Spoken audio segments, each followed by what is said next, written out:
নমস্কার।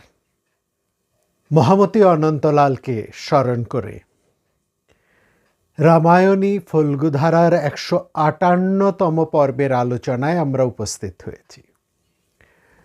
দীর্ঘদিন ধরে রামায়ণ এবং মহাভারত অর্থাৎ রামায়ণী ফল্গুধারা এবং ভারত কথার গ্রন্থিমোচন এই দুটি বিষয় নিয়ে ২ বছরের ওপর তো আমরা আপনাদের সাথে আলোচনা করে চলেছি এবং তারও আগে থেকে বহু বছর ধরে এই রামায়ণ মহাভারত নিয়ে আমাদের এক নিরন্তর চর্চা চলেছে। এই রামায়ণ এবং মহাভারতের চর্চা করতে করতে এই বিভিন্ন পর্বে রামায়ণ এবং মহাভারতের বিভিন্ন বিষয়কে নিয়ে আলোচনা করতে করতে আমাদের একটা মনে হয়েছে, একটা ভাবনা উদয় হয়েছে, একটা চিন্তা এসেছে বা রামায়ণ এবং মহাকাব্য এই দুটিকেই বা এই দুটি মহাকাব্যই যেন আমাদের মনে একটা অন্য ধরনের চিন্তা, একটা অন্য ধরনের ভাবনা সঞ্চারিত করে। সেটাই আজকে এই পর্বে আমরা আপনাদের সঙ্গে একটু শেয়ার করতে চাই। বিশেষ করে রামায়ণকে নিয়ে দেখুন, এই দুটি মহাকাব্যের মধ্যে মানুষের কথা বলা হয়েছে, এটা ঠিক, একমাত্র মানুষ, এবং সেখানে বিশেষ করে মহাভারত মানুষের জয় উদ্ঘোষণ করেছেন এবং সেখানে বলা হয়েছে যা কিছুই ঘটুক না কেন, যাই হোক না কেন, এটা জানবে মানুষের চেয়ে শ্রেষ্ঠ আর কিছুই হতে পারে না। না মনুষ্যাৎ শ্রেষ্ঠতরং হি কশ্চিৎ। এটা একেবারে পরিষ্কার করে বড় বড় করে এই কথা উদ্ঘোষিত হয়েছে মহাভারতে। রামায়ণের মধ্যেও আমরা মানুষের এবং সেই সঙ্গে প্রকৃতির একটা যথেষ্ট গুরুত্ব, মানুষের গুরুত্ব, সেই সঙ্গে প্রকৃতির গুরুত্ব রামায়ণের মধ্যে আমরা পর্বে পর্বে, ছত্রে ছত্রে সেটা নিরীক্ষণ করি, দেখতে পাই, আমরা অনুভব করি। মহাকবির বক্তব্যের মধ্যে দিয়ে তা পরিস্ফুট হয়ে চলেছে, এটাও আমরা লক্ষ্য করি। মহাভারতের মধ্যেও তা আছে, তবে রামায়ণে যেন আরও অনেক বেশি জোরালো করে। এই দুটি মহাকাব্যকে আমাদের একটা অন্য ধরনের মেসেজ যেন আমাদের কাছে তুলে ধরছেন। আগামী দিনের মানুষের জন্য, আগামী দিনের মানুষের মঙ্গলের জন্য একটা বিশেষ বার্তা, মেসেজ তুলে ধরছে এই দুটি মহাকাব্য। সেইটা কি মেসেজ, কি কথা বলছে, এবং সেই কথার সঙ্গে আমরা বর্তমান সময়ে সারা বিশ্বব্যাপী যে সমস্ত বিষয় নিয়ে সারা বিশ্ব আলোড়িত হয়ে চলেছে তার সাথে একটা অত্যন্ত স্পষ্ট এবং জোরালো সংযোগ সূত্র আমরা এই দুটি মহাকাব্যের মধ্যে লক্ষ্য করছি, দেখতে পাচ্ছি। এবং এই দিক থেকেও, এই কারণেও এই মহাকাব্য দুটির প্রাসঙ্গিকতা রয়েছে, এই অর্থেও। এবং সেই জন্য এই 2024-এও এবং ভবিষ্যতেও এর প্রাসঙ্গিকতা আছে, এবং ভবিষ্যতেও এর প্রাসঙ্গিকতা এতটুকু নষ্ট হবে না, কমে যাবে না। এই দুটি কেবলমাত্র মহাকাব্য নয়, কেবলমাত্র ইতিহাস নয়, কেবলমাত্র মানুষেরই কথা বলছে না, মানুষকেও একটা ভয়ঙ্কর রকমের অত্যন্ত গুরুত্বপূর্ণ মানুষের উদ্দেশ্যে, মানুষের এই সভ্যতার উদ্দেশ্যে, তার জীবনের উদ্দেশ্যে, তার স্বাধীনতার উদ্দেশ্যে, তার যাপনের উদ্দেশ্যে একটা ভীষণ কঠিন এবং সতর্ক বার্তা এই দুটি মহাকাব্যই দিয়ে রেখেছে, বা দিয়ে চলেছে, এটা আমাদেরকে উপলব্ধি করতে হবে। তার আগে আসুন আমরা একটু বর্তমান অবস্থাটাকে একটু দেখি, এখনকার কথা দেখি, এবং তার সাথে দেখব এই মহাকাব্যের মিল আছে কিনা। এই বর্তমান যে বিষয় নিয়ে সারা পৃথিবী শুভবুদ্ধি মানুষেরা, বৈজ্ঞানিকেরা, চিন্তাশীল নায়কেরা চিন্তিত, তারা সতর্ক করছেন, তারা উদ্বিগ্ন, এবং বারবার তারা বলে চলেছেন ক্ষমতাদম্ভী শাসকদের উদ্দেশ্য করে, প্রত্যেক মানুষকে সচেতন করে চলেছেন।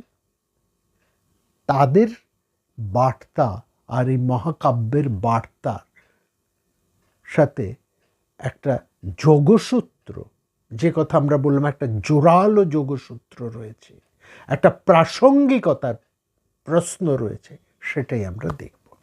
দেখুন, স্বাধীনতা, স্বয়ের অধীন স্বাধীনতা। স্ব মানে আমি নিজে, শব্দের অর্থ হচ্ছে নিজে।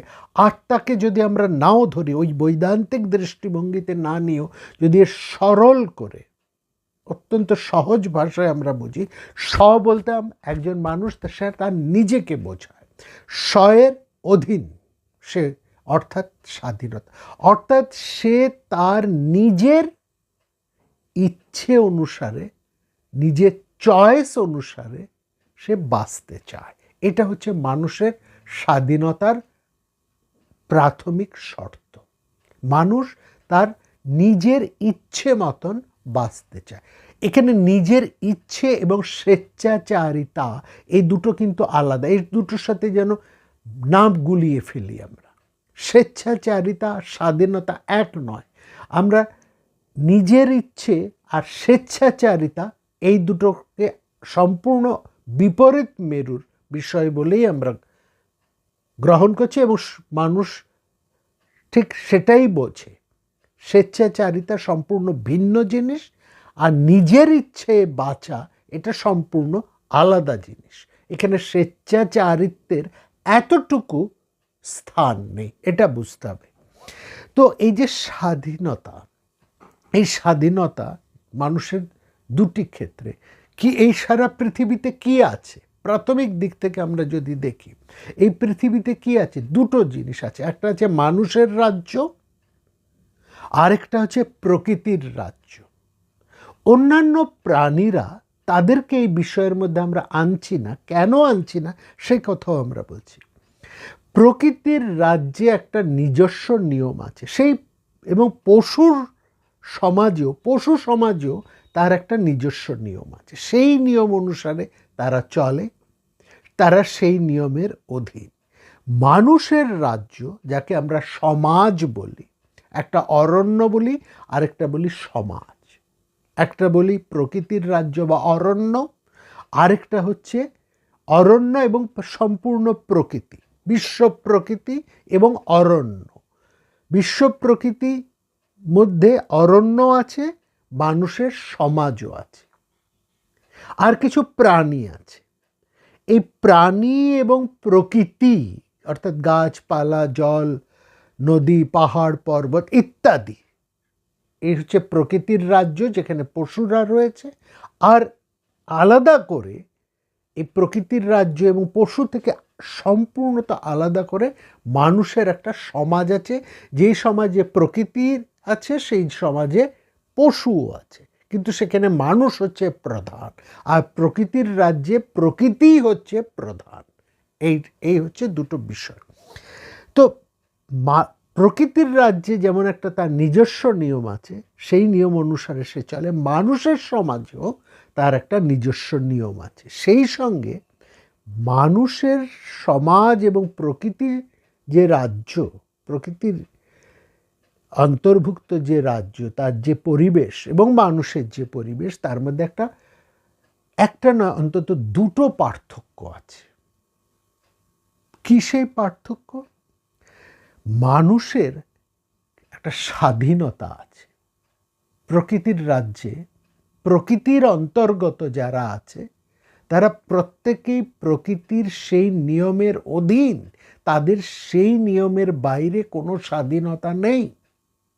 কিন্তু মানুষের তার সমাজে বাস করেও সমাজের নিয়মের মধ্যে আবদ্ধ থেকেও তার একটা স্বাধীনতা আছে, সে স্বাধীনতাকে উপভোগ করতে পারে এবং সে সেই স্বাধীনতার জন্যে সংগ্রাম করে।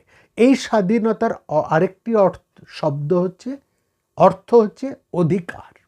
হ্যাঁ, এবং এই যে অধিকার এবং স্বাধীনতা, এই স্বাধীনতার দ্বিতীয় পয়েন্টটি হচ্ছে তার ভুল করারও স্বাধীনতা আছে, ভুল করারও অধিকার আছে। এটাও বিরাট। যত চিন্তাশীল মানুষেরা রয়েছেন, যত নতুন তত্ত্ব উদ্ভাবন করেছেন প্রথম, সেই তত্ত্বগুলো পরবর্তীকালে অনেক সময় ভুল প্রমাণিত হয়েছে। বড় বড় তত্ত্ব আবিষ্কৃত প্রথম দিকে, ধরা যায় খুব সাধারণ একটা উদাহরণ দিই, প্রথম দিকে ভাবা হতো যে সূর্য স্থির, পৃথিবী সূর্যের চারদিকে ঘুরে বেড়ায়। এই কিছুদিন আগে কলকাতার রাস্তাঘাটে দেখতেন যে একজন ব্যক্তি, তিনি এই ধরনের একটা কথা বলে একটা জনপ্রিয়তা আদায়ের চেষ্টা করেছেন। যাই হোক, এটা ঠাট্টা করে বললাম, কিন্তু এরকম একটা ধারণা ছিল এবং এই ধারণার বিরুদ্ধে যারা কথা বলেছেন সেখানে তারা একটা বিরাট, সেখানে একটা সংঘাত হয়েছে। তারা বিরাট একটা, সেই সময়কার শাসক যারা ছিলেন, প্রতিভূ যারা ছিলেন, তাদের রোষের মুখে পড়েছেন, অনেকে প্রাণ দিতে হয়েছে, অনেকে প্রাণের বিনিময়ে তাদের বক্তব্যকে গিলে ফেলতে হয়েছে। কিন্তু পরবর্তী ক্ষেত্রে এটা দেখেছি যে প্রথম যে তত্ত্ব ছিল যে সূর্য স্থির, পৃথিবী ঘুরে, এটা ভুল প্রমাণিত হয়েছে। হ্যাঁ, এরকম বিজ্ঞানের বহু তত্ত্ব, চিন্তা নায়কদের বিভিন্ন ক্ষেত্রের বহু আইডিয়া, বহু তত্ত্ব, বহু তথ্য ভুল প্রমাণিত হয়েছে এবং সেটা পরবর্তীকালে মানুষেরা এই যে একটা তত্ত্ব তারা করেছেন, একটা ভুল প্রমাণিত, একটা ভুল তত্ত্ব, তখন যে তত্ত্বটা তুলেছিলেন সেটা সঠিক কি ভুল তখন তো হয় না, তার একটা প্রশ্ন তুলেছিলেন। এই জায়গায় একটা কথা হচ্ছে, তার একটা জিজ্ঞাসা, এই তত্ত্বগুলো কি একটা প্রশ্ন, একটা জিজ্ঞাসা, এই জিনিসটা। এবং পরবর্তীকালে তারা তাদের সেই তত্ত্ব, তাদের সেই প্রশ্নের মধ্যে কোথায় ভুল, সেটাকে তারা খণ্ডন করেছেন। এই খণ্ডন ও মণ্ডনের মধ্যে দিয়েই মানুষের সভ্যতা তার অব্যাহততা এগিয়ে চলছে। এই করেই মানুষ এগিয়েছে। অর্থাৎ আমরা বলতে চাইছি মানুষের একটা ভুল করারও স্বাধীনতা আছে, যে ক্ষেত্রে দার্শনিক, প্রখ্যাত দার্শনিক আমাদের ভারতবর্ষের নাগার্জুন শূন্যবাদের, তার একটা বক্তব্য আছে যে তিনি খুব চমৎকার করে বলেছেন। অবশ্য এইরকম একটা কথা বৌদ্ধ দার্শনিক দীপনাগের মধ্যেও আছে। এই একটা বক্তব্য যেটা এরা দুজনেই তুলেছেন, যে মানুষ আগে প্রশ্ন করতে শিখবে। মানুষ যে জ্ঞানী, মানুষের যে চৈতন্য হয়েছে, তার যে প্রজ্ঞা, এই প্রজ্ঞা শক্তির পরিচয় কি? প্রজ্ঞা শক্তির পরিচয় হচ্ছে সে প্রশ্ন করতে জানে কিনা। উত্তর কি হচ্ছে সেটা আমরা পরে ভেবে দেখব। আগে তুমি একটা প্রশ্ন করতে পারো কিনা, প্রশ্ন, একটা নতুন প্রশ্ন তুমি তুলে আনতে পারছো কিনা। স্কুলে পড়ানো হচ্ছে, সেটাই হচ্ছে একজন ভালো শিক্ষক কিভাবে চিনব? তিনি একজন যে ভালো ছাত্র তৈরি করেন, তার মেধা কি? না তিনি কতগুলো তত্ত্বকে নিজে মুখস্থ করে এনে ক্লাসে সেগুলোকে বমন করান, বা ছাত্রদেরকে তাই মুখস্থ করে পরীক্ষার খাতায় বমন ক্রিয়া শেখান, তাতেই কি একজন ভালো শিক্ষক হয়? না।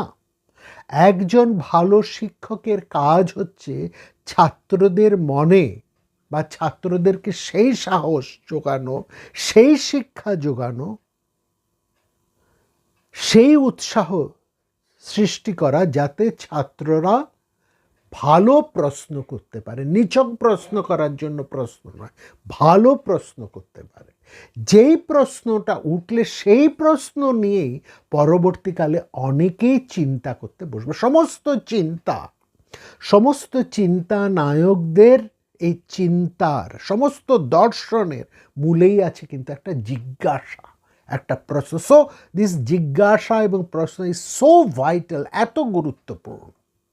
এবং মানুষই সেই প্রশ্নটা তোলে, তার প্রশ্ন করার স্বাধীনতা, এটা মানুষের জিজ্ঞাসা করার অধিকার, তার অধিকারের মধ্যে এটা একটা বড় অধিকার।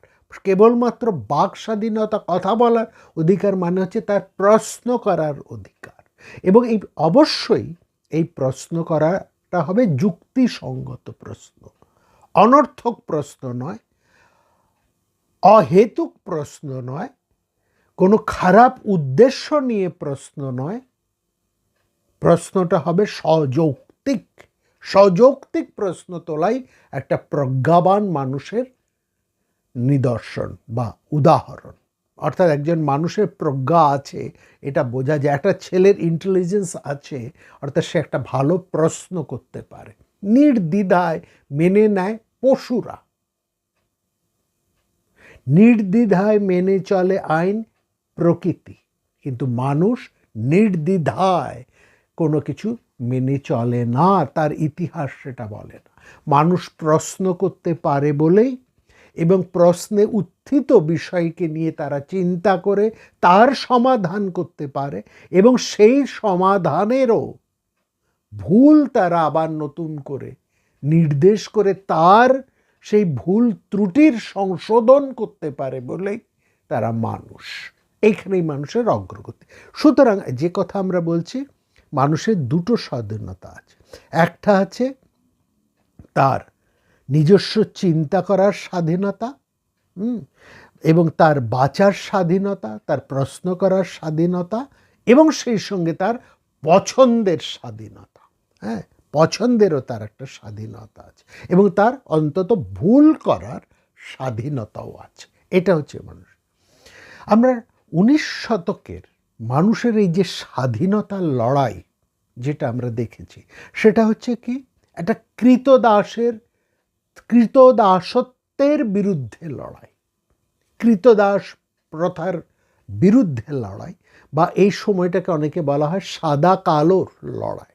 সাদা চামড়ার মানুষের বিরুদ্ধে কালো চামড়ার, অর্থাৎ একটা বর্ণ লড়াই, বর্ণ বিদ্বেষের লড়াই, আর্য অনার্যের লড়াই, সেখানে চিন্তার লড়াই, যাপনের লড়াই, এবং পরবর্তী সেখানে এসেছে সাদা কালোর লড়াই। এইভাবে চলে এসছে কৃতদাস প্রথা, অর্থাৎ অন্য মানুষের দ্বারা শোষিত হবার হাত থেকে পরিত্রাণ বা বাঁচার স্বাধীনতা, এর বিরুদ্ধে লড়াই। তাহলে মানুষের দু ধরনের লড়াই একই সঙ্গে চলেছে। একটা লড়াই হচ্ছে অন্য মানুষের হাত থেকে, অন্য মানুষের শোষিত অবস্থা হতে স্বাধীনতা পাওয়ার লড়াই, আর প্রকৃতির হাত হতে স্বাধীনতা, প্রকৃতির অধীনতা হতে স্বাধীনতা, অর্থাৎ প্রকৃতিকে জয় করার স্বাধীনতা।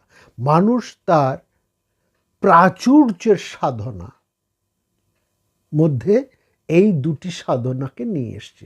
তার একটা হচ্ছে তার অন্তর প্রকৃতির সাধনা, আর একটা হচ্ছে তার বহিঃপ্রকৃতির সাধনা। এই দুটি সাধনার সাধারণ দৃষ্টিতে আমরা যদি ব্যাখ্যা করি, একেবারে আধ্যাত্মিক দৃষ্টিভঙ্গিতে না বললেও সাধারণ ইয়ের থেকে আমরা যদি বলি, তাহলে আমরা বলবো মানুষের দু ধরনের স্বাধীনতা। একটা হচ্ছে অন্য মানুষের দ্বারা শোষিত অবস্থা হতে স্বাধীনতা, আর দুই হচ্ছে প্রকৃতির হাত হতে বা প্রকৃতিকে জয় করার স্বাধীনতা। এইখানে এই যে স্বাধীনতা, 19 শতকের পরে এই স্বাধীনতার দুটোর সম্পূর্ণ আলাদা রূপ আমরা দেখলাম। এই একই জিনিসের দুটো আলাদা ভাব, দুটো আলাদা রূপ আমরা দেখলাম। কি, একটা হচ্ছে অভাব থেকে স্বাধীনতা, খাদ্যাভাব, বস্ত্রের অভাব, এরকম নানা রকম মানুষের অভাব স্বাধীনতা। আরেকটা কি, ভয় থেকে স্বাধীনতা। একটা হচ্ছে অভাব থেকে স্বাধীনতা, বিভিন্ন বিষয়ের অভাব থেকে তার স্বাধীনতা, আর দ্বিতীয়টি হচ্ছে তার ভয় হতে স্বাধীনতা। কিসের ভয়? প্রকৃতির হাত থেকে ভয়, কুসংস্কার থেকে ভয়, সাম্রাজ্যবাদ থেকে ভয়, মানুষের শোষণ থেকে ভয়, হ্যাঁ, অর্থাৎ সাদা মানুষের হাত থেকে কালো মানুষের ভয়, এরকম একটা কলোনালাইজেশন, কলোনিয়াল, এর বিরুদ্ধে মানুষের তার একটা ভয়, তার বিরুদ্ধে মানুষের সংগ্রাম। সুতরাং স্বাধীনতার অর্থ এসে গেল দুটো জায়গার থেকে, একটা অভাব থেকে, একটা ভয় থেকে, যেখান থেকে আমরা পাচ্ছি অভয়, অভয়ের প্রশ্ন এসে যাচ্ছে। এবং এই অভয় প্রশ্নে ভারতবর্ষের যে স্বাধীনতা, তার অনেক আগে থেকে এই অভয়ের স্বাধীনতা আরম্ভ হয়ে গেছে ভারতবর্ষে। হ্যাঁ, ভয় হতে তব অভয় মাঝে নতুন জীবন দাও। একদিকে তার অভাব, আর একদিকে তার ভয়, এই দুটোকে সে মানুষ জয় করছে। এই দুটো জয়ই হচ্ছে তার স্বাধীনতার লড়াই। তাহলে মানুষের স্বাধীনতার লড়াই পরিবর্তিত হয়েছে, নিরন্তর চলছে। এবার দেখুন, আমরা যদি ইতিহাসকে দেখি, তাহলে এই ছায়া আমরা এই মহাকাব্যের মধ্যেও দেখছি। দুটি মহাকাব্যের মধ্যেও এই জিনিস আমরা দেখছি, প্রকৃতির বিরুদ্ধে মানুষের লড়াই, আর মানুষের থেকে বিরুদ্ধে মানুষের লড়াই। হ্যাঁ, সেখানে ক্ষমতাবান মানুষের বিরুদ্ধে, অন্যায় মানুষের বিরুদ্ধে একটা লড়াই। দুটি মহাকাব্যেরই এই দুটি বিষয়, একটা অভাব আর একটা হচ্ছে ভয়। অভাব থেকে, অভাবের বিরুদ্ধে, ভয়ের বিরুদ্ধে এই লড়াই চলছে। চলে আসুন, এই যখন আমরা এই অবস্থায় হতে হতে পৃথিবী উন্নত হচ্ছে, আমরা বিংশ শতাব্দীর দিকে এগিয়ে চলেছি। এটা বলা হয় বিংশ শতাব্দী মানুষের একটা বিশাল উত্তরণের সময়, বৈজ্ঞানিক দিক থেকে, সামাজিক দিক থেকে, বিজ্ঞানের দিক থেকে, সামাজিক দিক থেকে, সাংস্কৃতিক দিক থেকে একটা মানুষের পরিমণ্ডলে, সামাজিক পরিমণ্ডলে একটা বিরাট বিপ্লব ঘটে গেছে। কিসের বিপ্লব? স্বাধীনতার বিপ্লব। কেবল ভৌগোলিক স্বাধীনতা, দেশের স্বাধীনতা নয়, মানুষের নানান অবস্থা, নানান তার জীবনের নানান পর্যায়ের নানান প্রশ্ন, নানান সংগ্রাম, নানান জিজ্ঞাসা সেখানে উঠে এসেছে। কি জিনিস? 1962 সালের একটি ঘটনার কথা আমরা বলবো, আন্তর্জাতিক। সেখানে একজন আমেরিকান মহিলা, তার নাম হচ্ছে রোটেন কার্সন, তার একটি বিখ্যাত বই আছে, the silent spring, the silent spring, যার বাংলা অনুবাদ বলা হয় যে বসন্তে পাখি ডাকে না, সাইলেন্ট স্প্রিং। সেখানে খুব চমৎকার করে তিনি বলছেন, এই যে ডিডিটির প্রয়োগ, ডিডিটি এই জিনিসটা এসেছে দ্বিতীয় বিশ্বযুদ্ধের সময়। দ্বিতীয় বিশ্বযুদ্ধের সময় বহু সৈন্য, বহু সোলজার দ্বিতীয় বিশ্বযুদ্ধে তাদের প্রাণ রক্ষা করেছেন এই ডিডিটি। এই ডিডিটির ব্যাপক ব্যবহার এই দ্বিতীয় বিশ্বযুদ্ধের সময়তে বা তার পরবর্তী সময় থেকে চলতে আরম্ভ করে, এবং সেটা সর্বত্র, কেবলমাত্র চারপাশে নয়, কৃষিক্ষেত্রে, পরিবেশের মধ্যে প্রচণ্ড পরিমাণে ডিডিটি স্প্রে করা হতো। আমাদের সেই ছোটোবেলার আমরা দেখেছি ডিডিটি স্প্রে করে যেত, একটা ধোঁয়ার মতন হয়ে যেত, এবং একটা শ্বাসরোধক ব্যবস্থা হতো, মানুষ নাক মুখ বেঁধে কোনোভাবে রক্ষা পেত।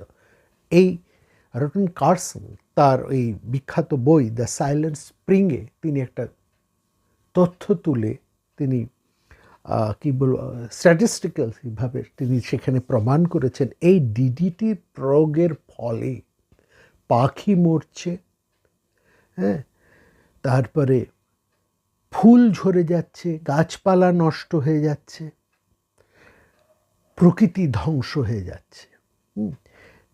এই তারও আগে 1960 সালে পল এরেনিক, একজন বায়োলজিস্ট, বিখ্যাত বায়োলজিস্ট, তার একটা বিখ্যাত বই আছে, সেখানে তিনি সেই বিখ্যাত বইটার নাম the population bomb, the population bomb, সেখানে তিনি দেখাচ্ছেন যে মানুষের কিভাবে বিস্ফোর ঘটে যাচ্ছে, জনসংখ্যা কিভাবে বেড়ে চলেছে সারা পৃথিবী জুড়ে। একদিকে প্রকৃতির ধ্বংস, অন্যদিকে জনসংখ্যা স্ফীতি, এই দুটো নিয়ে একটা ভীষণ প্রশ্ন হয়ে গেল, উঠে এলো। সে 50-এর দশকে, 1950-র এই দশকে MIT-র অধ্যাপক একজন, তিনি দার্শনিক, ইকোনমিক্সট, তিনি রস, তিনি তারা একটা প্রশ্ন তুলতেন এই 1972-তে। এই তারা রস এবং তার কিছু তার মতন সহমর্মী মানুষেরা যারা ওই রোমে মাঝে মাঝে গিয়ে নানা বিষয় নিয়ে চিন্তা ভাবনা করতেন, তাদেরকে, এই গ্রুপটাকে বলা হয় ক্লাব অফ রোম। তারা একটা বই লেখেন, এই রসের একটা বিখ্যাত বই আছে, লিমিটস টু গ্রোথ। এইখানে বলা হলো যে ফাইনাইট পৃথিবীতে কখনো ইনফাইনাইট গ্রোথ হতে পারে না, ফাইনাইট পৃথিবীতে কখনো কোনো ইনফাইনাইট গ্রোথ হতে পারে না, কোনো বিষয়ের সেখানে হতে পারে না। এই ব্যাপারটা সেখানে চলে। এই যে আমরা বললাম না, মানুষের এই যে দুটো লড়াই, একটা অভাবের বিরুদ্ধে, একটা ভয়ের বিরুদ্ধে, এই যে অভাব, এই অভাব দেখুন 1960-62 সালে সারা পৃথিবী ব্যাপী একটা কমিউনিজম এর যে একটা আন্দোলন গড়ে উঠেছে, সেই আন্দোলনের সূত্রপাত কিন্তু এই খাদ্যাভাব থেকে। তখন সারা পৃথিবীব্যাপী একটা কমিউনিজমের একটা বিশাল প্রভাব ঘটে উঠল তখন। কারণ তারা প্রথম বলল যে মানুষের খাদ্যাভাব, মানুষ খেতে পাচ্ছে না, মানুষ না খেয়ে মারা যাচ্ছে, এত সংখ্যক জনসংখ্যার বিস্ফোর ঘটছে, অথচ সেই তুলনায় খাদ্য নেই, এগ্রিকালচার অনুন্নত হয়ে যাচ্ছে। এবং সেই ক্ষেত্রে এই যে সেই সময় একটা অন্যরকম ঘটে যাচ্ছে। আমরা যদি বিলেত মানে ইউরোপ এবং আমেরিকার দিকে আমরা যদি দেখি, তাহলে আমরা দেখছি যে সেখানে একটা অন্য ধরনের ডেভেলপমেন্ট ঘটছে, একটা ইন্ডাস্ট্রিয়ালাইজেশন হচ্ছে, একটা শিল্প বিপ্লব হচ্ছে।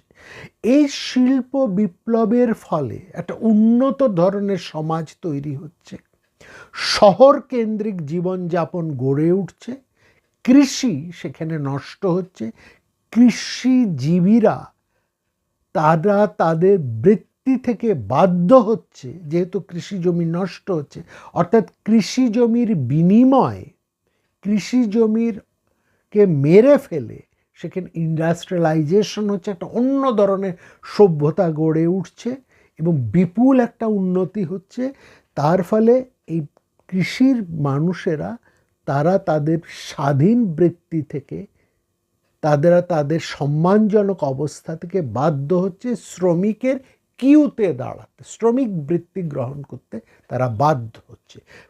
এই যে একটা অবস্থা, তার ফলে দাঁড়ালো, ইন্ডাস্ট্রিয়াল রেভলিউশন ঘটলো বটে, পৃথিবীতে অনেক উন্নয়ন ঘটলো, সেখানে যেহেতু কৃষির বিনিময়ে ইন্ডাস্ট্রিয়ালাইজেশন সারা ইউরোপ জুড়ে ঘটলো এবং তার প্রভাব অন্যান্য জায়গায় এসে পড়লো, ফলে সেখানে একটা খাদ্যাভাব দেখা দিল, অর্থাৎ কৃষি বঞ্চিত হলো, শিল্প গড়ে উঠল। নেহরুর জীবনীকার কৃষ্ণ কৃপালিনী, তার একটা বই আছে, সেখানে নেহরুর ইয়েতে তিনি লিখছেন যে নেহরু তিনি তার ইয়েতে দেখাচ্ছেন যে সেই সময় ভারতবর্ষের চিন্তা হচ্ছে কোথায় বড় বড় বাঁধ হবে, কোথায় বড় বড় কলকারখানা হবে, এই ভাবনা ছিল, মানে ইন্ডাস্ট্রিয়ালাইজেশন ভাবনাটা বড়, সারা পৃথিবী জুড়েই তার। ফলে তো খাদ্যাভাব দেখা গেল। এই যে খাদ্যাভাবের একটা দেখা গেল, তখন সেখান থেকে কমিউনিজম, বিপ্লব এসব উঠে এলো। এইখানে আমরা দেখলাম যে একটা সেখানে প্রশ্ন উঠে এসছে যে কী করে খাদ্যাভাব কাটানো।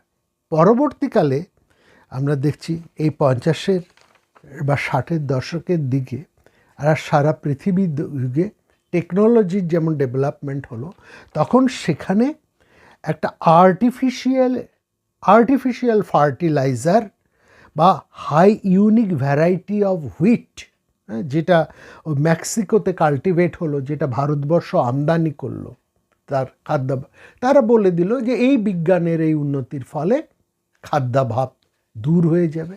আমরা আর্টিফিশিয়াল ফার্টিলাইজার, যাতে এই সার, এই ফার্টিলাইজার এলো, তাতে প্রচুর খাদ্য আরম্ভ হলো, মানুষের একটা খাদ্যের অভাব মিটলো, যাকে আমরা সবুজ বিপ্লব বলছি। এই সবুজ বিপ্লব হলো, অর্থাৎ আমরা একটা দেখছি টেকনোলজিক্যাল ডেভেলপমেন্ট, সেখানে এটা দেখছি গ্রিন রেভলিউশন এবং ইন্ডাস্ট্রিয়ালাইজেশন, এইটা চলছে।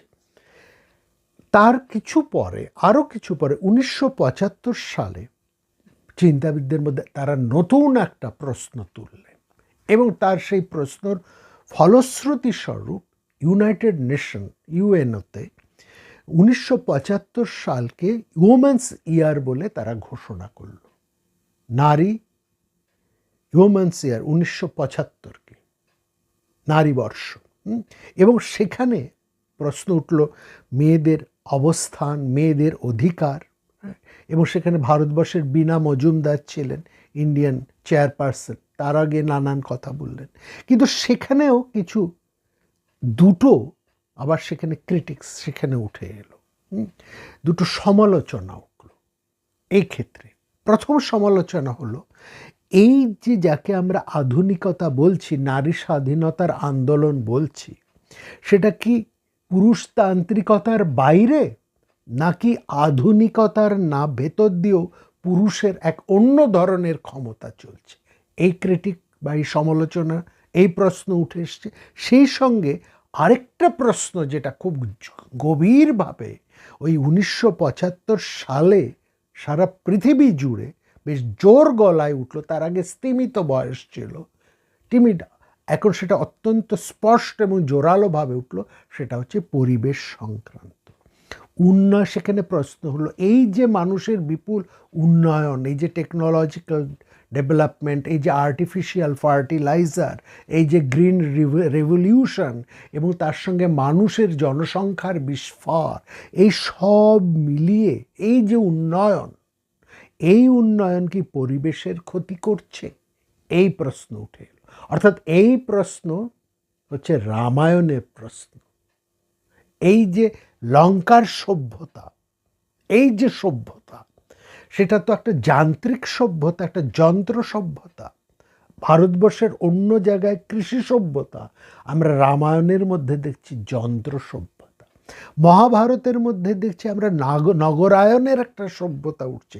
নগরায়নের সভ্যতার ফলে মানুষের একটা দ্বন্দ্ব তৈরি হচ্ছে, ক্ষমতা তৈরি হচ্ছে। সেখানে নারীর অধিকার নিয়ে প্রশ্ন হচ্ছেন, দ্রৌপদী প্রশ্ন তুলছেন, অন্যান্য নারীরা প্রশ্ন তুলছেন, দ্রৌপদী ধর্ষিতা হচ্ছেন। এই প্রশ্নগুলো সেখানে বারবার উঠে আসছেন। অর্থাৎ দ্রৌপদীর মুক্তির মধ্যে দিয়েও কি পুরুষতান্ত্রিক সমাজের একটা প্রচ্ছন্ন ছায়া রয়েছে, নাকি সত্যি সেখানে নারী মুক্তি আছে? এই প্রশ্নও সেখানে উঠে এসছে। নারীর শিক্ষা, নারীর আচরণ, নারীর ব্যবহার, সীতার জীবনের মধ্যে দিয়ে, সীতার বক্তব্যের মধ্যে দিয়ে বাল্মীকি বারবার এই প্রশ্ন তুলেছেন, নারী স্বাধীনতার প্রশ্ন। সীতা চমৎকারভাবে বারবার রামকে এই প্রশ্ন তুলছেন, তুমি পিতৃসত্য পালনের জন্য শহরে এই ছেড়ে, রাজ্য সেরে তুমি বনে এসেছো, তাহলে তোমার সাথে অস্ত্র কেন, এত যুদ্ধ কেন, এত রক্ত কেন? এই যুদ্ধের বিরুদ্ধে মেয়েরাই প্রশ্ন তুলেছেন, রামায়ণে, মহাভারতেও, অন্যান্য মানুষেরাও তুলেছে। সেখানে যখন ব্রহ্মাস্ত্রের প্রয়োগ হচ্ছে, ঋষিমুনিরা তার বিরুদ্ধে দাঁড়িয়েছে, অর্থাৎ জ্ঞানীবৃন্দরা তার প্রতিবাদ করেছে। প্রশ্ন উঠেছে মানুষের খাদ্যের প্রশ্ন, মানুষের ভয়ের প্রশ্ন, মানুষের স্বাধিকারের প্রশ্ন, মেয়েদের স্বাধীনতার প্রশ্ন। এই প্রশ্ন দুটি মহাকাব্যের মধ্যে একসাথে সমান্তরালভাবে উঠেছে। এবার আসুন এই দিকে দেখি আমরা উন্নয়নের গোড়া। ইউরোপিয়ান কান্ট্রিজগুলো, যে সমস্ত দেশগুলো তখন উন্নত হয়ে গেছে, তারা বলছেন যে উন্নয়নের গোড়ার দিকে একটা পরিবেশ দূষণ ঘটে। তারা বলছে যেটা, দেখুন আপনারা যদি লন্ডনের বিভিন্ন গ্যালারিগুলো যান, সেখানে যে সমস্ত শিল্পকর্মগুলো রয়েছে, চিত্রশিল্প রয়েছে, পেইন্টিংসগুলো রয়েছে, সেখানে যদি আপনারা দেখেন সেই সময়কার প্রায় পুরনো পেইন্টিং, সেখানে দেখবেন লন্ডন মানে আকাশ ধূসর, তারা ধূসর আকাশের ছবি আঁকছে, অর্থাৎ আকাশ ধূসর, অসম্ভব দূষিত। এই সেখানকার এই যারা টেকনোলজির উন্নতির সপক্ষে যারা কথা বলছে, যারা এই যান্ত্র সভ্যতার পক্ষে যারা কথা বলছে, তারা বলছে গোড়ার দিকে পরিবেশ দূষণ হয়, তারপরে যদি খরচ করা যায় তাহলে দূষণ থেকে পরিবেশকে মুক্ত করা যায়। হ্যাঁ, এবং সেখানে পয়সা খরচ করে উন্নয়নের সামগ্রিক একটা রূপ থেকে এই দূষণ থেকে বেরিয়ে যাওয়া যায়।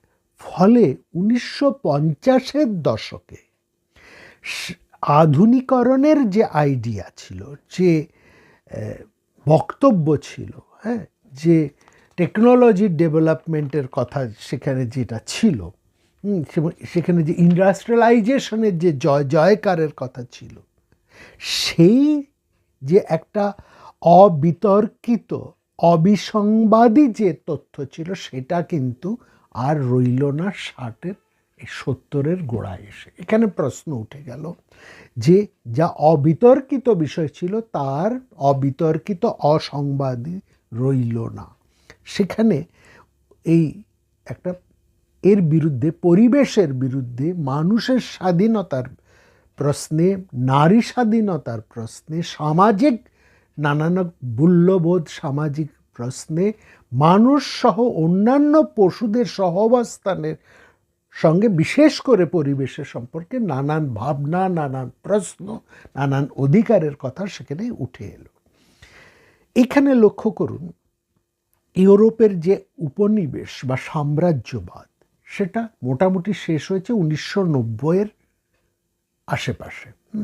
কারণ ওই দশকে যখন সাউথ আফ্রিকান অ্যাপার্টমেন্টটা ভেঙে গেল, তখন সাদা কালোর একটা যে প্রচণ্ড লড়াই চলছে সেটাও একটা শেষ হলো।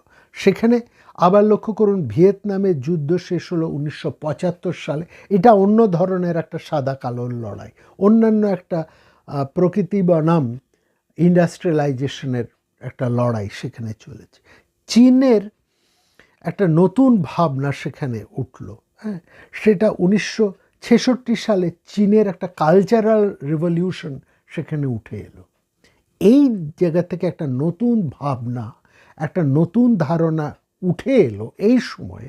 এই ভিয়েতনামের মুক্তি, চীনের যে কালচারাল রিভলিউশন, এই দুয়ের ফলে সারা পৃথিবীতে একটা নতুন প্রশ্ন, নতুন ভাবনা, নতুন চিন্তা উঠে এলো ইউরোপীয় এবং আমেরিকার বিরুদ্ধে, যে একজন কৃষক বা কৃষকরাও তারা শহুরে নাগরিক না হয়েও, অর্থাৎ তারা নাগরিক না হয়েও নাগরিকের ভূমিকা, রাষ্ট্রের গুরুত্বপূর্ণ ভূমিকা তারা পালন করতে পারেন। এবং এই যে ইউরোপীয় যে সভ্যতা, যা যন্ত্র সভ্যতা ভিত্তিক ছিল, যেখানে উন্নতির মূল কেন্দ্র ছিল নগর বা নগর কেন্দ্রিক সভ্যতা, যার ফলে কৃষককে মরতে হবে, কৃষক শ্রেণীর একটা অবলোপন ঘটবে এবং সেখানে ইন্ডাস্ট্রিয়ালাইজেশনের বাড়ন্ত হবে। অর্থাৎ কৃষক তার বৃত্তি হতে বিভিন্ন কারণে সরে এসে শ্রমিক হবে, শ্রমিকের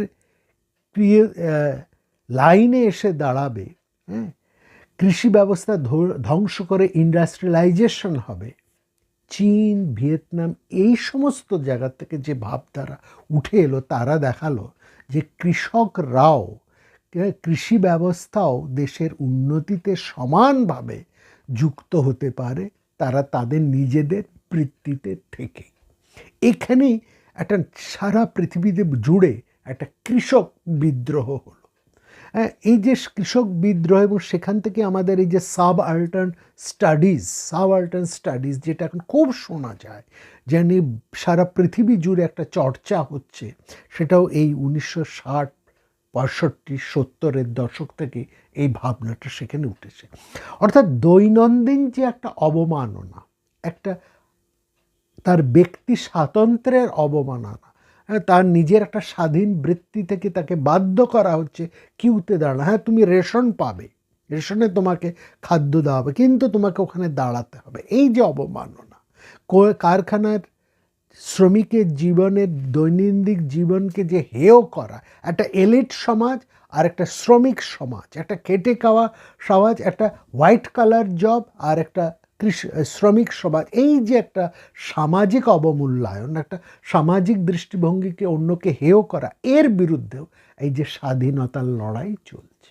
এই স্বাধীনতার লড়াই নানাভাবে পরিবর্তিত হয়ে চলছে। এটা কেবল ভৌগোলিক স্বাধীনতা নয়, মানুষের অধিকারের স্বাধীনতা। মানুষের অধিকারের স্বাধীনতা কত রকমভাবে পাল্টে পাল্টে যাচ্ছে, তার ছবিও কিন্তু আমরা এই দুটি মহাকাব্যের মধ্যে সমানভাবে পাচ্ছি, যা আমরা এই 1960, 65, 70, 75-এর সারা বিশ্বের মধ্যে আমরা দেখছি। তার ভূমিকা, পটভূমিকাকে আমরা এই দুটি মহাকাব্যকে সমানভাবে ব্যাখ্যা করতে পারি।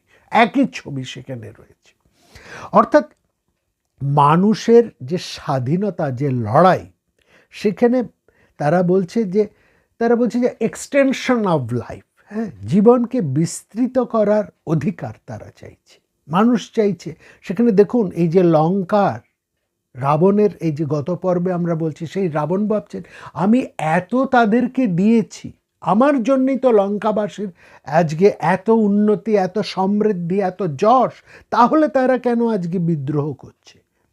কেন জনরোষ উঠে এসেছে রাবণের বিরুদ্ধে? এই কথাই তো আমরা বলছি। আসলে মানুষ কে চায়?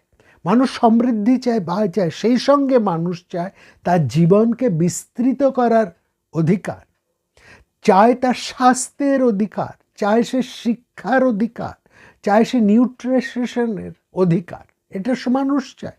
কেবল চয়েস দিলে তো হবে না, সেই চয়েসকে চুজ করার ক্ষমতাও তো মানুষের থাকবে।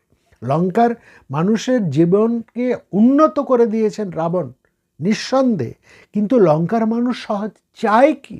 তার বিরুদ্ধে রাবণ তাদেরকে প্রভূত সুখ সমৃদ্ধি দিয়েছে, অতএব তার বিরুদ্ধে রাবণের খামখেয়ালি, তার অন্যায় স্বার্থ পূরণের দায় লঙ্কাবাসীকে নিতে হবে।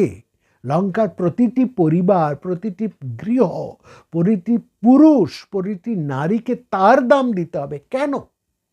কেন তাদের জীবনের বিনিময়ে রাবণের একটা অত্যন্ত নোংরা মানসিকতার চরিতার্থতা হবে? কেন?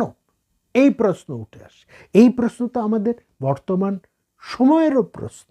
মানুষকে স্বাধীনতা বা এক্সপ্রেশন, এখন আমাদের কত ভোগ সামগ্রী, সারা পৃথিবীর দিকে তাকুন, ভোগ্য পণ্যের অভাব নেই, মানুষের জীবনযাত্রা কত উন্নত। একদিকে মানুষের যেমন প্রভূত উন্নতি, তার জীবনযাত্রার মানেরও উন্নয়ন, অনেক কিছু হচ্ছে, বিজ্ঞানের অগ্রগতি, মানুষ পৃথিবী ছাপিয়ে অন্য গ্রহে চলে যাচ্ছে, তার স্ট্যান্ডার্ড অফ লিভিং বেড়েছে। সেই সঙ্গে অন্য পিঠে অপরিসীম দারিদ্রতা, অপরিসীম অন্ধকার। সেখানে মানুষকে তো শুধু চয়েস দিলে হবে না, বড় বড় আমি পণ্যাঙ্গন তৈরি করে দিলাম, মল তৈরি করলাম, বাজার তৈরি করলাম। আরে মানুষের হাতে তো ক্রয় ক্ষমতা থাকতে হবে, তাকে সে চুজ করার ক্ষমতাটা তাকে দিতে হবে। এটা যদি না থাকে তাহলে তার কিসের স্বাধীনতা? অতএব স্বাধীনতার লড়াই কিন্তু বর্তমান। সেই প্রশ্ন সমস্ত অত্যন্ত দক্ষ সুশাসক ছিলেন দুর্যোধন, প্রচুর টাকা পয়সা দিয়ে তিনি হস্তিনাপুরের মানুষজন, অমাত্যদের তিনি ক্রয় করে নিতে পেরেছেন, এলিট সমাজকে তিনি কিনে নিতে পেরেছেন। কিন্তু সাধারণ মানুষ, তাদেরকে প্রচুর টাকা পয়সা দিতেন, কিন্তু দিলেই হয় না, তারা তো অন্য অধিকারও চায়, তারা তাদের অধিকার চায়, মূল্যবোধের অধিকার চায়, জীবনকে বিস্তৃত করার অধিকার চায়, কারণ মানুষের চিন্তার অধিকার মানুষ চায়। হ্যাঁ, সুতরাং মানুষের এই যে একটা, মানুষ পশু নয়, কেবলমাত্র ভালো খেতে পড়লে থাকলেই মানুষ আনন্দে থাকবে তা নয়। খাওয়া পরা তার একটা প্রাথমিক চাওয়া বটে, খাদ্য, বস্ত্র, বাসস্থান, তার বাইরেও মানুষের অনেক কিছু চাওয়ার থাকে। সেখানে বাধা প্রাপ্ত হলে সেটাই হচ্ছে মানুষের আসল স্বাধীনতার জায়গা। সেখানে অর্থ দিয়ে তাকে কেনা যায় না, কেবলমাত্র উপকরণ দিয়ে, ভোগ্যপণ্যের উপকরণ জুগিয়ে তাকে চুপ করে রাখা যায় না, তাকে দাসবৃত্তিতে আটকে রাখা যায় না। জীবনটাকে মানুষকে দাসবৃত্তি, এই যে এখনকার ছেলে মেয়েরা দেখুন 24 ঘন্টা কাজের মধ্যে যুক্ত হয়ে যাচ্ছে, তাদের জীবনের স্বাধীনতাটা অনেক ক্ষেত্রে খর্ব হয়ে যাচ্ছে। ফলে একটা বিদ্রোহ, কোভিড পূর্ববর্তী এবং কোভিড পরবর্তী একটা অবস্থার আলাদা অবস্থা ঘটে গেছে। এটা আমরা ব্যাখ্যা করতে হবে না, চোখ খুললেই আমরা ঘরে ঘরে এটা দেখতে পাচ্ছি। একটা অন্যরকম দাসত্বের মধ্যে মানুষ দাসখত করে দিচ্ছে, একটা ভয়ের বাতাবরণ, প্রতি মুহূর্তে অনিশ্চয়তার ভয়ের মধ্যে মানুষ থাকছে। এর বিরুদ্ধেও একটা গর্জন উঠছে, মানুষ উঠছে। হ্যাঁ, এবং কিছুদিন আগে কাগজে একটা দেখলাম, একজনকে তার পারিবারিক জীবনের, তার পারিবারিক অনুষ্ঠানে যোগ দিতে দেওয়া হচ্ছে না বলে সে কিন্তু অত্যন্ত ক্রোধিত হয়ে দামি চাকরিকে সে মুখের উপর ছুঁড়ে ফেলে দিয়েছে। এই যে একটা প্রতিবাদ, এই প্রতিবাদ অল্প স্বল্প হলো চতুর্দিক থেকে উঠছে। কারণ মানুষ অন্য পশু নয়, অন্যান্য গাছপালা নয়, তার সাথে এই পার্থক্যটা আছে। এই বক্তব্যগুলো এই মহাভারত রামায়ণের মধ্যে সেখানে পরিষ্কার করেছে। এর সঙ্গে সঙ্গে আরেকটা জিনিস উঠেছে, যেটা এই দুটি মহাকাব্যের মধ্যে আছে, অত্যন্ত স্পষ্টভাবে আছে। সেটা আমরা দ্বিতীয় মহাযুদ্ধের সঙ্গে সঙ্গে দেখছি। একটা প্রশ্ন এলো যে মানুষের, বিজ্ঞানের একটা অন্যরকম ব্যবহার আরম্ভ হলো, আবহাওয়া বা প্রকৃতির উপর একটা আধিপত্যের। তখন তারা ভাবছে যে অন্য দেশের প্রকৃতিকে নষ্ট করে, আবহাওয়াকে, ওয়েদারকে নষ্ট করে শত্রু দেশের উপর একটা আধিপত্য প্রতি, অর্থাৎ শত্রু দেশের আবহাওয়া, প্রকৃতিকে, ওয়েদারকে নষ্ট করে তাকে শেষ করে দেওয়া। এই যে তারপরে আরেকটা জিনিস আসছে, উপগ্রহের জয়। একটা আমেরিকা সোভিয়েত রাশিয়ার মধ্যে একটা দ্বন্দ্ব, কে আগে কোন উপগ্রহ জয় করবে, স্পুটনিকের ব্যাপার সেখানে এসছে। অর্থাৎ উপগ্রহকেও কলোনাইজেশন করার একটা প্রক্রিয়া চলছে। সারা পৃথিবীকে কে আগে চাঁদে গিয়ে আধিপত্য প্রতিষ্ঠা করবে, মঙ্গল যাবে, সূর্যে যাবে, এই যে ব্যাপারগুলো, হ্যাঁ, এই যে একটা স্পেস কম্পিটিশন, এটাও আসছে। কিন্তু এখান থেকেও একটা কল্পিত বিজ্ঞানের কথা আমরা পাচ্ছি। আমাদের বাংলা ভাষায় শঙ্কু আছে, এরকম নানা রকম আছে। একটা কল্পিত বিজ্ঞানের কথা সেখানে আসছে, একটা সায়েন্স ফিকশন সেখানে আমরা দেখছি। সেখানে অ্যানা হ্যারেন্ট, একজন বিখ্যাত ফিলোসফার, তিনি দ্য হিউম্যান কন্ডিশন বলে তার একখানা বিখ্যাত বই আছে। সেখানে তিনি শেষ প্রচ্ছেদের এসে বলছেন যে মানুষের এই প্রজাতি হয়তো এই পৃথিবীতে আর বাঁচতে পারবে না, সে মানুষের প্রজাতি হয়তো বেঁচে যাবে, অন্য প্রজাতি শেষ হয়ে গেল, মানুষের প্রজাতি হয়তো অন্য কোনো দেশে, অন্য কোনো গ্রহে, অন্য কোনো প্ল্যানেটে গিয়ে হয়তো বেঁচে যাবে। তবে মানুষ তো পৃথিবীর জীব, পৃথিবীকে সে হারাবে, ফলত সেটা তার দুঃখের কারণ হবে। হ্যাঁ, সেখানে বলছেন আর্থ এলিনিয়েশন, এইটাকে তিনি নাম দেন আর্থ এলিনিয়েশন, এরকম একটা ঘটনা তার ঘটবে। এই যে সেখানে একটা গ্রহের ইতিহাস লেখা হচ্ছে, যেমন রামায়ণ মহাভারতের মধ্যে এই প্রশ্ন এসছে, এখনও কিন্তু এরকম একটা ইতিহাসও কিন্তু লেখা হচ্ছে। বিভিন্ন বিখ্যাত বিজ্ঞানী লিখছে, সেগনি, একজন বিখ্যাত কার্ল সেগনি এবং লাভলক। কার্ল সেগনি হচ্ছেন একজন কেমিস্ট্রি বিজ্ঞানী, আর লাভলক তিনি হচ্ছেন যন্ত্রবিজ্ঞানী, মানে প্রযুক্তিবিদ। তারা দুজনে মিলে একটা এই তথ্য, একটা বইয়ের ইয়েতে তারা দেখিয়েছেন যে মানুষ কোথায় যাবে।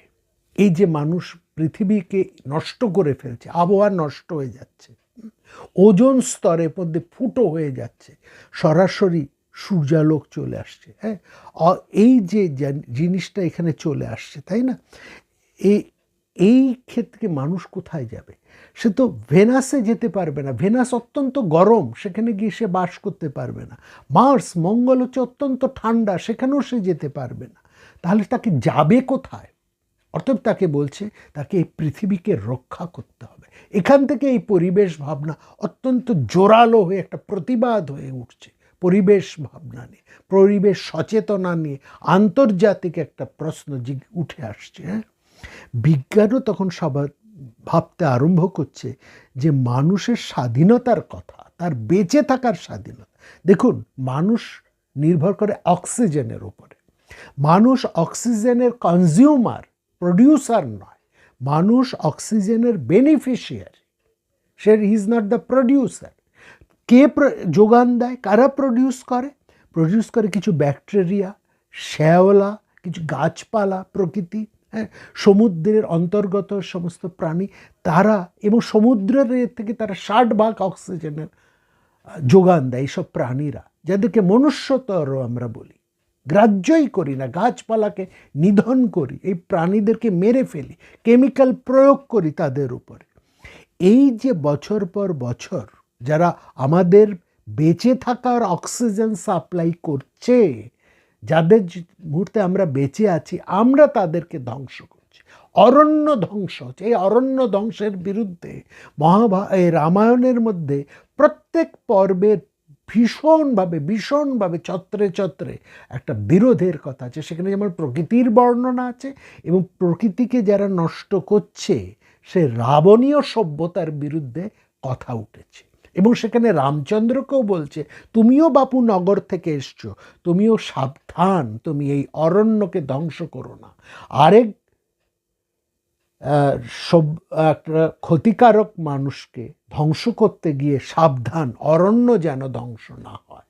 এই জন্য সীতা বলছেন, অরণ্যে এসে তুমি অস্ত্র ব্যবহার কেন করছো, কেন ব্রহ্মা? এবং যেখানেই ব্রহ্মাস্ত্রের প্রয়োগ হচ্ছে, এই যে বিভিন্ন বিশ্বযুদ্ধের মধ্যে যে তেজস্ক্রিয়তার প্রভাব বাড়ছে, এত তেজস্ক্রিয়তা, সুতরাং সেইখানেই এই প্রশ্ন উঠে আসছে, মানুষের অস্তিত্বের প্রশ্ন, তার বেঁচে থাকার স্বাধীনতার প্রশ্ন, তার স্বাধীনভাবে সুস্থভাবে বেঁচে থাকার অধিকারের প্রশ্ন উঠে আসছে। এটা রামায়ণেও আছে, মহাভারতের মধ্যেও আছে। সুতরাং এইখানে 1983 সালে আমরা পাচ্ছি ওজনের কথা, আর 1983 সালে আমরা পাচ্ছি এই সানস্ক্রিনের কথা। এটা অস্ট্রেলিয়ার মধ্যে একটা একজন বিজ্ঞানী, আমার নামটা ঠিক মনে পড়ছে না, তিনি একটা বললেন যে ওই ওজোন স্তর ফুটো হয়ে আসছে। অস্ট্রেলিয়ানরা সাধারণত একটু সি বিচে থাকতে, সূর্য আলোক মাখতে খুব পছন্দ করে। তাদেরকে বলছে সাবধান, সরাসরি রেখো না, কারণ ওজোন স্তর ফুটো হয়ে প্রচুর পরিমাণে কার্বন ডাইঅক্সাইড নেবে আসছে সেখানে। সুতরাং সাবধান, অত তোমরা একটা ক্রিম মাখো। এই তখন থেকে আমরা এই সানস্ক্রিনের কথা পাচ্ছি। এইটা আসছে, একটা বিশ্ব উষ্ণায়নের কথা উঠে এলো, গ্লোবাল ওয়ার্মিংয়ের শব্দ, এই ভাবনা, এই প্রতিবাদ, এগুলো জোরালোভাবে উঠে এলো। এবং প্যারালাল বিষয় আমরা দেখছি, অভাব আছে, কলোনালাইজেশন আনছে, এবং সেই সঙ্গে সঙ্গে আরেকটাও স্বাধীনতার যুদ্ধ, সেটা হচ্ছে পৃথিবী এবং পরিবেশকে বাঁচানোর লড়াই। এই দুটো বিষয়ই চমৎকারভাবে এই দুটো মহাকাব্যে উপজীব্য বিষয়। শুধু যে দুই পক্ষের যুদ্ধ তা নয়, এই দুই পক্ষের যুদ্ধ কেন্দ্র করে এই সমস্ত বিষয়গুলোও সেখানে কিন্তু পুঙ্খানুপুঙ্খভাবে উঠে আসছে।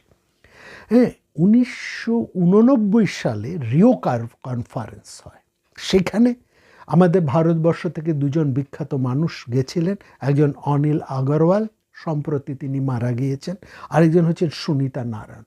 তারা গিয়ে একটা প্রশ্ন তুললেন উন্নত বিশ্ব থেকে, দেখো বাপু, সারা পৃথিবী থেকে যখন বলছেন উন্নত পৃথিবীর মানুষরা বলছে এটা একজোট হয়ে আমাদেরকে এই গ্লোবাল ওয়ার্মিং থেকে বাঁচাতে হবে, হ্যাঁ, এই কেমিক্যালের ব্যবহার বন্ধ করতে হবে, কলকারখানা বন্ধ করতে হবে, উৎপাদন ব্যবস্থা বন্ধ করতে হবে, জনসংখ্যা হ্রাস করতে, তখন এরা দুজন বলছে, বাপু এখন এসব কথা বললে তো হবে না, এগুলো শুরু করেছো তোমরা, তাই না?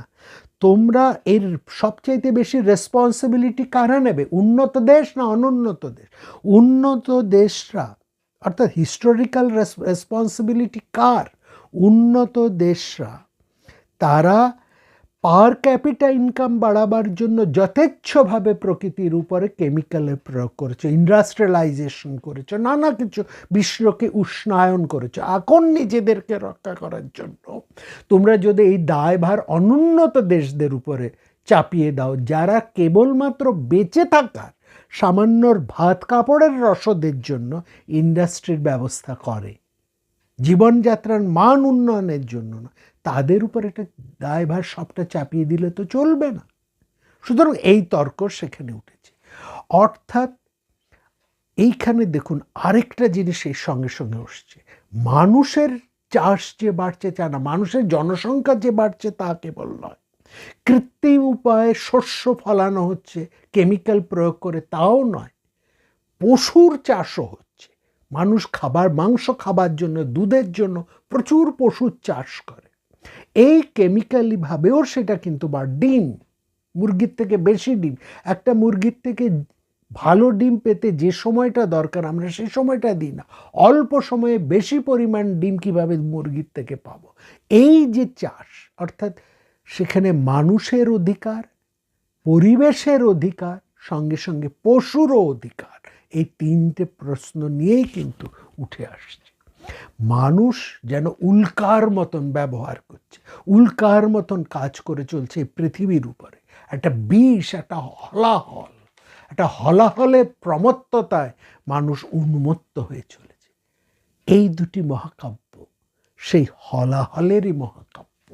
এই হলাহল সম্পর্কেই কিন্তু সাবধান করে দিচ্ছেন। রবীন্দ্রনাথের কথায় বলি, তোমার কথা তো কেহ তো বলে না, পান করে বসে হলাহল। তোমার কথা কেহ তো বলে না, অর্থাৎ আমরা তোমার কথা বলতে এখানে মানুষের অধিকারের কথা, পরিবেশের কথা, পশুর অধিকারের কথা, নারী স্বাধীনতার কথা, মানুষের অন্তর্মুক্তির কথা, মূল্যবোধের কথা, যা এই দুটি মহাকাব্যের বলা হচ্ছে বারবার বলে আমাদেরকে সতর্ক করে যাচ্ছে, সে কথায় আমরা কর্ণপাত করি না। তোমার কথা হেতা কেহ তো বলে না, করে বসে শুধু কোলাহল, সুধা সাগরের তীরেতে বসিয়া পান করে শুধু হলাহল। একদিক থেকে ভালো করে দেখলে এই মহাকাব্য দুটি এই হলাহলেরই মহাকাব্য। হলাহল সম্পর্কে আমাদেরকে সতর্ক করে দিয়ে চলেছে সে হাজার হাজার বছর আগে থেকে। তখনও শুনি না, এখনো শুনছি না, কবে শুনব? প্রাণারাম প্রাণারাম প্রাণারাম প্রাণারাম প্রাণারাম প্রাণারাম, কি যেন লুকানো নামে তাই মিষ্ট এত তব নাম প্রাণারাম প্রাণারাম।